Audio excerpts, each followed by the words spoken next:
జిల్లాలోని 2 పార్లమెంటు స్థానాల్లో వరంగల్‌కు sitting దయాకర్‌కు ticket ఇయ్యగా, మహబూబాద్‌కు మాత్రం సిట్టింగ్ ఎంపీగా ఉన్నటువంటి సీతారాం నాయక్‌కు టికెట్ ఇవ్వలేదు టీఆర్ఎస్ పార్టీ. అదేవిధంగా అక్కడి నుంచి మాలోతు కవితకు టికెట్ ఇచ్చింది.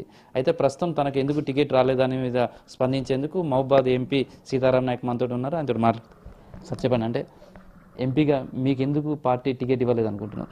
అధిష్టానం అధినేత ఎవరైతే ఉందో వారి ఇష్టం. నాకు రానందుకు మాత్రం బాధగా ఉంది. బాధ అంటే అది ఇంత అంత అని చెప్పలేము. కేసీఆర్ గారు ఏదైతే ఆశయంకి పనిచేశారో తెలంగాణ కావాలని, దాని కొరకు నేను పనిచేశాను.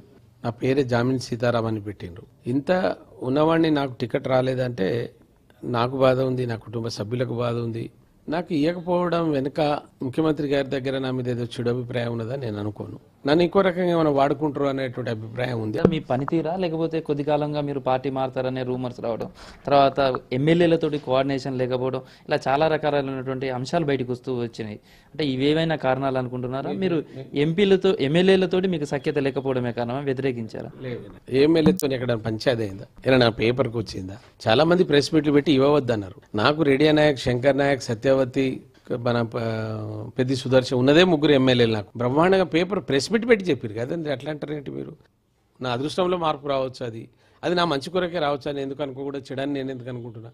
ఇంకా ఇంతకంటే మంచి ఏదైనా అవకాశం ముఖ్యమంత్రి గారు ఇచ్చి నా సర్వీసెస్ వాడుకుంటారు అనేది వేచి చూద్దాం. అంటే ఇప్పటివరకు మీతో అధిష్టానం కానీ లేదా సీఎం కేసీఆర్ గారు కానీ మిగతా ఎవరైనా పార్టీ లీడర్స్ కానీ ఎవరైనా మాట్లాడారు?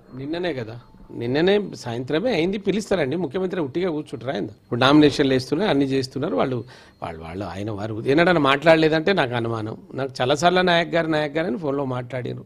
నాకు అసైన్మెంట్లు ఇస్తారు. నాకు ఏ అసైన్మెంట్ ఇచ్చినా నేను దానికి సిద్ధపడి ఉన్నా. మీ భవిష్యత్ కార్యాచరణ ఏమైంది? ఏం భవిష్యత్ కార్యాచరణ ఏం లేదు. నేను మళ్ళీ చెప్పినా కదా, ఏదో ఇక్కడ టికెట్ ఇవ్వకపోతే ఇంకో పార్టీ కురుకుడో ఇవన్నీ ఊహాగానాలు. ఇంతకుముందు కూడా నా మీద బట్టగాలు చేశాడా ఆ రేవంత్ రెడ్డి అనే దరిద్రుడు. వీళ్ళంతా దరిద్రులమై దరిద్రం పట్టిపోయిన వాళ్ళు.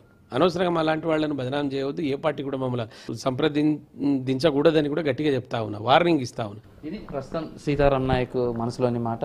తనకు టికెట్ రాలేదనేది మాత్రం తనతో పాటు తన కుటుంబ సభ్యులు, తన అనుచరులందరూ కూడా బాధపడుతున్నారు. అయితే పార్టీలోనే కొనసాగుతాను, పార్టీ అధినేత ముఖ్యమంత్రి కేసీఆర్ తన భవిష్యత్తును నిర్దేశిస్తారు, పార్టీ కోసమే పనిచేస్తానని మాత్రం స్పష్టం చేస్తున్నారు సీతారాం నాయక్. కెమెరామెన్ కాంతకుమార్తో కృష్ణమోహన్, V6 న్యూస్, వరంగల్.